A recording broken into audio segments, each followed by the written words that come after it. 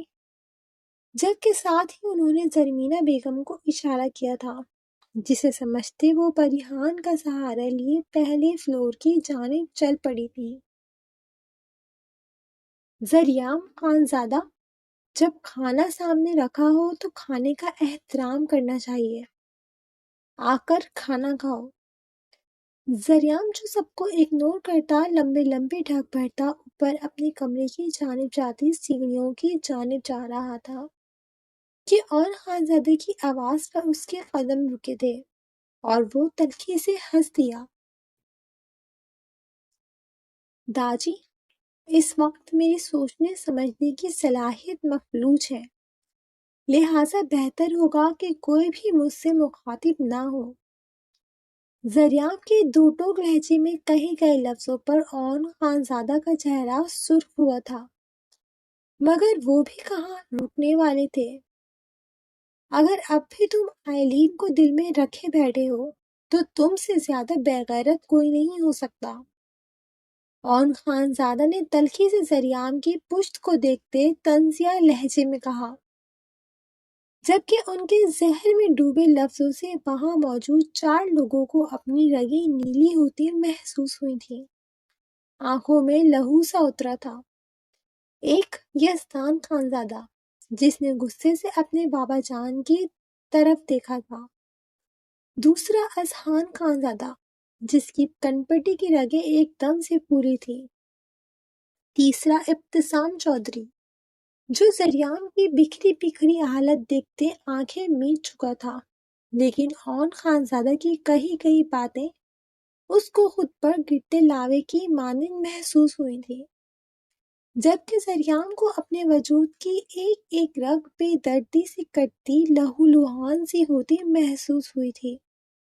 اون خانزادہ نے جیسے اس کا دل اپنی مٹھی تلے مسل دیا تھا۔ اس نے بے یقینی سے اون خانزادہ کی جانب دیکھا۔ ایسے دیکھ رہے ہو، یہ بے غیرتی ہی تو ہے کہ تم جو سردار کی حیثیت سے جرگے کے صحیح اور غلط کے فیصلے کرتے ہو، وہ اپنے نگاہ میں موجود عورت سے بے پرواہ آئلین کو ڈھونڈتے پھر رہے ہو۔ چلو، اگر تم آئلین کو اپنی قزن اور یزدان خانزادہ کی بیٹی کی حیثیت سے ڈھونڈ رہے ہو تو پھر بھی سمجھ آتا ہے کہ وہ خان حویلی کی عزت ہے، لیکن اگر تمہارا ارادہ کچھ اور ہے تو… اون خانزادہ جو ابھی مزید کچھ بولتے کہ زریام سن ہوتے اعصابوں کے ساتھ سامنے پڑے کانچ کے بڑے سے گلدان کو اٹھاتے زمین بوس کر چکا تھا۔ اتنا گھٹیا الزام! اس کی شریانیں پھٹنے کے در پر تھیں، جیسے پھر وہ رکا نہیں تھا۔ ایک کے بعد ایک شے وہ جنونی کیفیت میں زمین بوس کرنے کے ساتھ ساتھ وہ پاگلوں کی طرح چیخ رہا تھا، جیسے اتنے دنوں کا غبار نکال رہا ہو۔ پرویش نے منہ پر ہاتھ رکھتے آنسو بھری آنکھوں سے اپنے اکلوتے بیٹے کی حالت کو دیکھا، جبکہ غازیان نے بھی شکوے سے اپنے بڑے بابا کو دیکھا تھا۔ اتنے غلط لفظوں کا استعمال! جبکہ اور خانزادہ سختی سے اپنے لب بیچ چکے تھے۔ میں نے نہیں کہا تھا آپ کو کہ آپ عفاف ملک نامی پھندا میرے گلے میں ڈالیں۔ آپ نے مجھے مجبور کیا تھا اور میں اس زبردستی کے رشتے کو نہیں مانتا۔ آپ کچھ بھی کہہ لیں یا کر لیں، اس حویلی کا بیٹا ہونے کا قرض میں اتار چکا ہوں، اس سے زیادہ کی امید مجھ سے مت رکھیے گا۔ زریام خانزادے نے خون ادری آنکھوں سے دبے دبے لہجے میں گڑرا کر 2 ٹوک سے لہجے میں کہا، جبکہ احسان نے بے یقینی سے زریام کی جانب دیکھا۔ تم ہوش میں ہو زریام خانزادہ؟ یزدان اپنی کرسی کو جھٹکے سے پیچھے کھسکاتے گھرراتے ہوئے کہا تھا، جس پر زریام اپنے لب بیچتے نظریں جھکا چکا تھا۔ آئندہ اس طرح کی بکواس کرنے سے پہلے 100 بار سوچ لینا۔ وہ جو تمہارے نکاح میں ہے وہ میری بیٹی ہے، مجھے یقین نہیں کر ہو پا رہا کہ میں یقین نہیں کر پا رہا کہ تمہارے لہجے میں یہ حقارت شاید اس لیے ہے کہ عفاف میرا خون نہیں ہے، مگر یہ بات یاد رکھنا، مجھے اس بات سے فرق نہیں پڑتا کہ اس کی رگوں میں میرا خون بہتا ہے یا نہیں۔ حقیقت یہ ہے کہ وہ میری بیٹی ہے، اور یہ حقیقت پتھر پر لکیر کی طرح ہے۔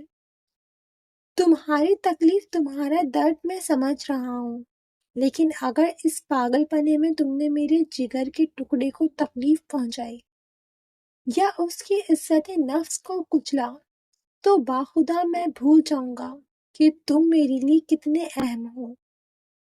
اس وقت تمہارے سامنے ایک بیٹی کا باپ کھڑا ہوگا، اور یہ بات ذہن نشی کر لو کہ جب بھی تمہارے سامنے یزدان خانزادہ کھڑا ہوگا، ہار تمہارا مقدر بنے گی۔ یزدان کی شیر جیسی گراہٹ کے ساتھ ایک ایک لفظ چبا چبا کے بولنے، اور پھر اس کے ایک ہاتھ کی مضبوط شہادت کی انگلی کو اپنے سینے پر ٹھوکتے محسوس کرتے، ذریعام نے سرخ ہوتی نم آنکھوں کو اٹھاتے شکوے سے یزدان کی جانب دیکھا تھا، جو خود ذریعام کی سرخ نمی تیرتی آنکھوں میں اپنی خون اتری آنکھیں گاڑتے، ٹھوس لہجے میں جیسے اسے ایک ایک بات باور کرواتے اپنے لفظوں پر مہر لگا رہا تھا۔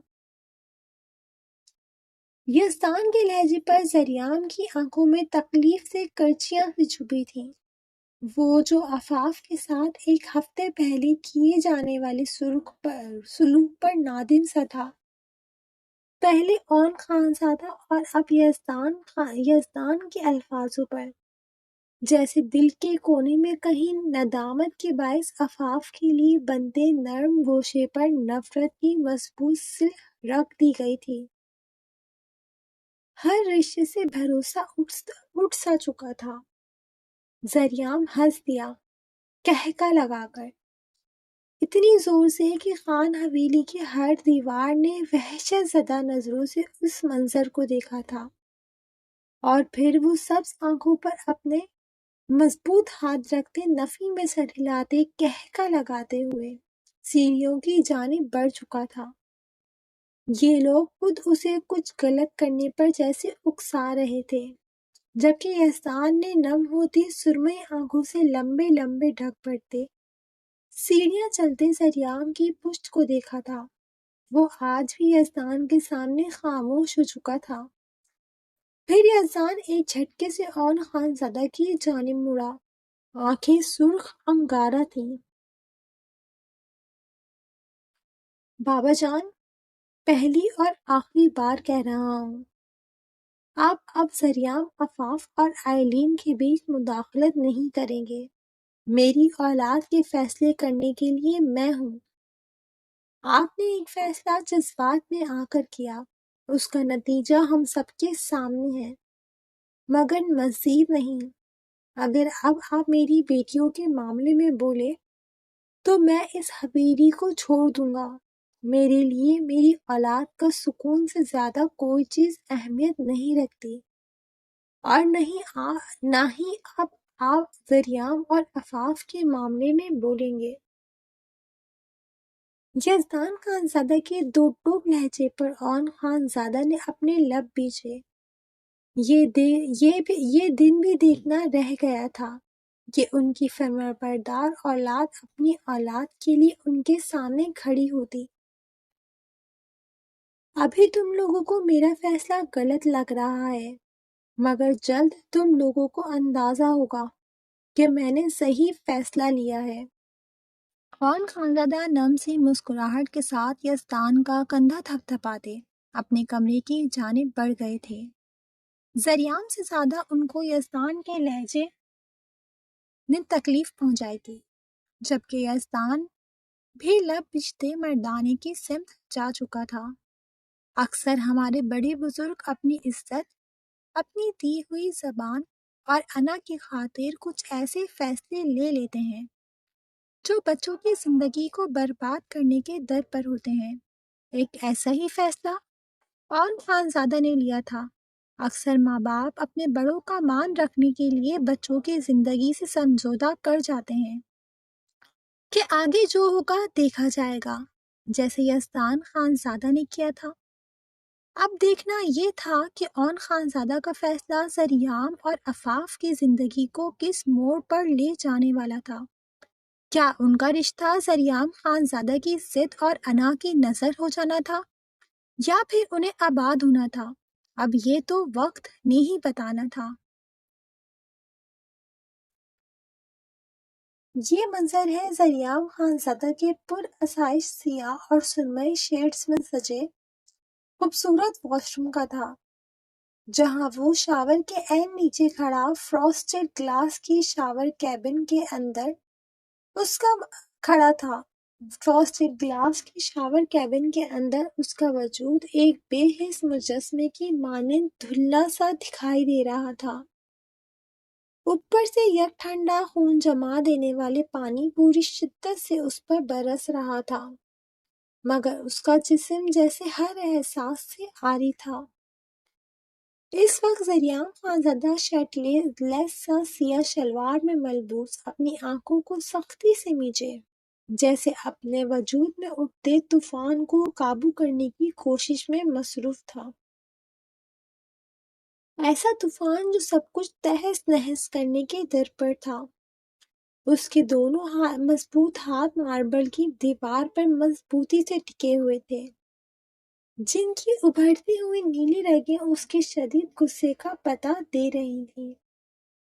اس وقت وہ سر جھکائے جیسے بے حس سا خاموش کھڑا تھا، جبکہ کانوں میں اون خانزادہ کے کچھ دیر پہلے بولے گئے جملے تیزاب کی مانند گرتے محسوس ہو رہے تھے۔ ذریعام نے تیز سے گھراتے ہوئے پے در پہ کئی مکے سیاہ اور سرمئی امتزاج کے ماربل کی دیوار پر بے دردی سے مارے تھے، اور پھر وہ رکا نہیں تھا بلکہ مارتا ہی چلا گیا تھا۔ اس کا ہاتھ پوری طرح جیسے لہولہان سا ہو چکا تھا، مگر غصہ اور جنون تو جیسے ختم ہونے کو تیار ہی نہ تھا۔ کیا میں اتنا بے اعتبار ہوں؟ کیا ذریعام خانزادہ اس قدر نیچ ہے کہ اسے اس طرح سب کے سامنے ذلیل کیا جائے؟ ذریعام سرخ ہوتی آنکھوں سمیت غصے کی شدت سے پوری قوت سے دھاڑا تھا کہ واش روم کے در و دیوار جیسے لرز سے گئے تھے۔ داجی، آپ نے بہت غلط کیا۔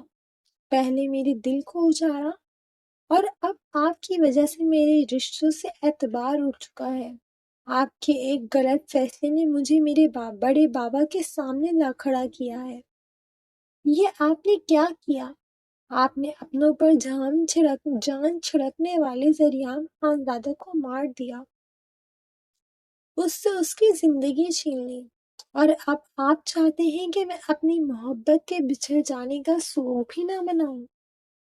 ذریعام نے سامنے دیوار پر سر ٹھکاتے تلخی سے کہتے کہکا لگایا۔ آنکھوں میں وحشتناک سی سرخی کے ساتھ ساتھ نمی کی دبی تہ بھی جمی تھی، جسے ذریعام خانزادہ کی سبز آنکھوں سے بہنے کی اجازت نہ تھی۔ میں بھی دیکھتا ہوں کہ اب آپ جیسا چاہتے ہیں وہ کیسے ہوگا۔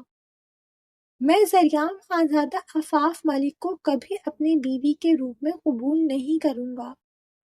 جس طرح آپ نے اسے زبردستی میری زندگی میں داخل کیا ہے، اب آپ ویسے ہی مجھ سے منت کریں گے کہ میں عفاف ملک کو آزاد کر دوں۔ آپ کو مجھ سے ضد نہیں لگانی چاہیے تھی۔ آپ کو ذریعام خانزادہ سے ضد لگانا مہنگا پڑے گا۔ اب ضد ہے تو ضد صحیح۔ اب مجھے کسی کی کوئی فکر نہیں ہے۔ تکلیف مجھے ہوگی تو درد آپ لوگوں کو بھی برداشت کرنا ہوگا۔ بہت کر لی میں نے بھلائی۔ ذریعام نے سر اٹھاتے نفی میں گردن کو جنبش دیتے شاور سے برستے ٹھنڈے پانی کی جانب دیکھا تھا۔ تیزی سے برستا پانی اس کو اپنی سبز آنکھوں میں چپتا ہوا محسوس ہوا تو وہ اپنی آنکھیں موندتے جبڑے بیچ گیا۔ سرد برف سا پانی اس کے چہرے سے ہوتا، گردن سے بہتا، اس کے چٹانی سینے پر گرتا سفید ماربل کے فرش کی نظر ہوتا رہا۔ جبکہ ذریعام اپنے ارادوں پر مہر لگاتے ویسے ہی اس سرد پانی میں بے حس سا کھڑا رہا۔ اس وقت وہ ایک ایسا جنونی اور ضدی شخص لگ رہا تھا جو سب کچھ تہس نہس کرنے کو تیار تھا، بغیر کسی انجام کی پرواہ کیے۔ جبکہ ذریعام خود نہیں جانتا تھا کہ اس کا پاگل پن اسے کس راہ پر لے کر جائے گا، جبکہ وقت قسمت کے لکھے گئے فیصلوں پر دلکشی سے مسکرا دیا۔ عفاف جو زرمینہ بیگم کے کہنے پر ہی ضبط کرتے ذریعام کے کمرے میں آئی تھی، ورنہ اس کا دل فی الحال ذریعام خانزادہ کا چہرہ دیکھنے کا بھی نہیں تھا۔ جتنی بے عزتی ایک ہفتے پہلے ذریعام خانزادہ نے اس کی تھی، اس کے بعد سب کے لاکھ کہنے کے باوجود بھی عفاف نے ذریعام کے کمرے میں قدم نہیں رکھا تھا۔ مگر آج زرمینہ بیگم کے یہ کہنے بلکہ التجا کرنے پر کہ اب جو بھی ہو وہ ذریعام کی بیوی ہے، اسے ذریعام کا کام اپنے ہاتھ سے کرنا ہی پڑیں گے، تو وہ خاموشی سے اٹھ کر ذریعام کے کمرے کی جانب چل پڑی تھی۔ ہر لڑکی کی طرح وہ بھی مزید اپنے آپ کا تماشا نہیں بنانا چاہتی تھی۔ جیسا چل رہا تھا چلتا رہتا، بس ایک بار آئلین مل جاتی تو وہ خود خانہ ویلی کی طرف دوبارہ رخ بھی نہ کرتی۔ بس یہی وجہ تھی کہ وہ فی الحال خاموشی اختیار کر چکی تھی۔ ویسے بھی خانہ ویلی میں سبھی پریشان تھے، وہ مزید کسی کو اپنی وجہ سے پریشان نہیں کرنا چاہتی تھی۔ زرمینہ بیگم نیچے ہوئے تماشے سے یکسر انجان تھیں، ورنہ خود زرمینہ بیگم اس بھپرے شیر کے پاس جان پوچھ کر عفاف کو کبھی نہ بھیجتی۔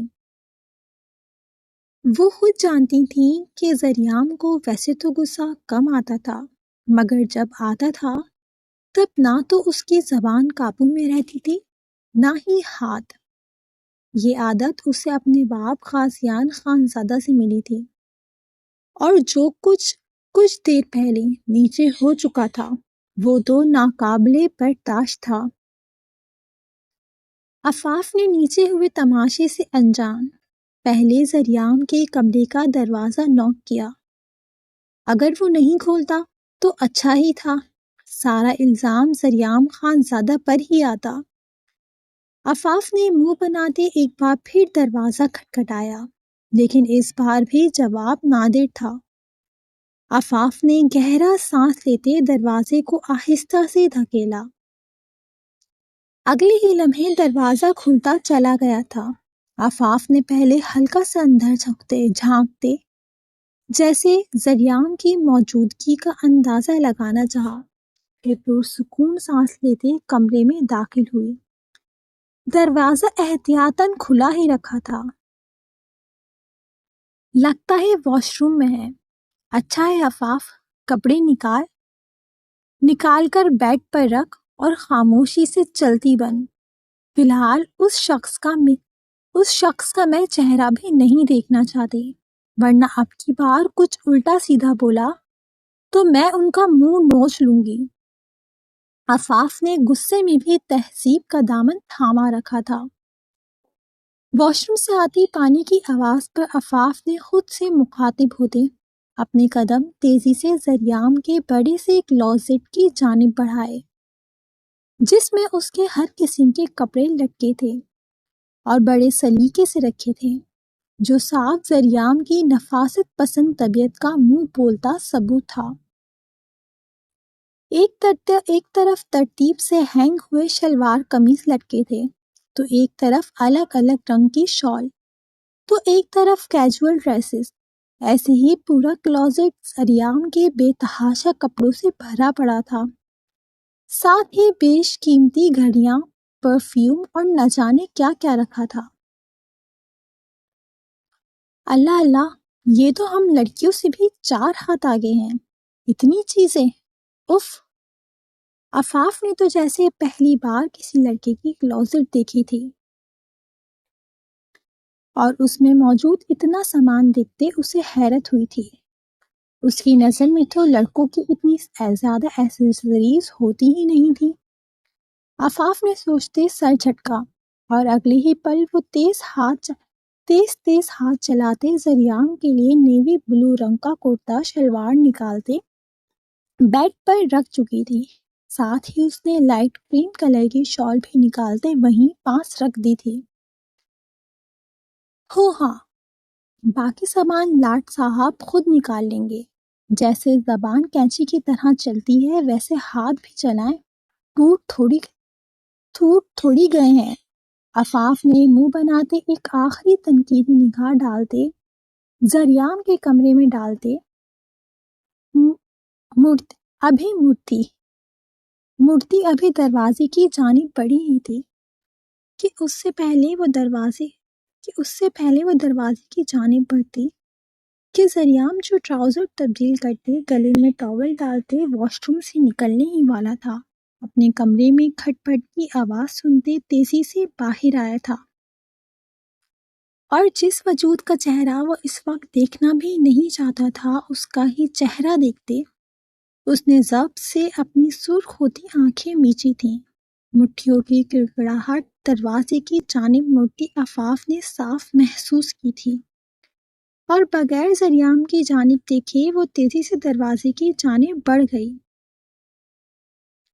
اس سے پہلے وہ دروازے سے باہر نکلتی کہ زریام لمبے ڈھک بڑھتا ایک جھٹکے میں اس کی جانب بڑھتے اس کا بازو سختی سے تھامے ایک جھٹکے میں کمرے میں کھینچتے دروازہ ٹھک کی آواز سے بند کر چکا تھا۔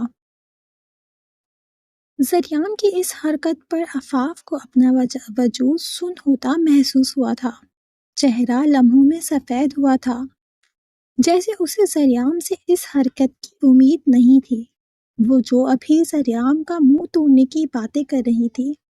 زریام کی اس حرکت پر اس کے جیسے حواس سلب ہو چکے تھے۔